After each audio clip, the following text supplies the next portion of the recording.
Okay, ganito ang ngayon ay April 28, 2024. Nandito tayo sa Bukit Bintang. Ayan, Bukit Bintang tayo ngayon. 7:04 ang sunrise. Naglalakad tayo. Patay na oras siya ngayon. 7:04 AM ang sunrise. Ang oras ngayon ay 6:45 AM. Yan, 6:45 AM. Wala pang sunrise.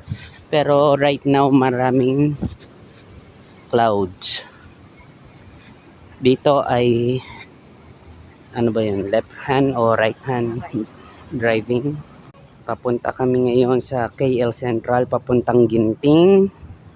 At yun ay parang Baguio. Ito, MRT.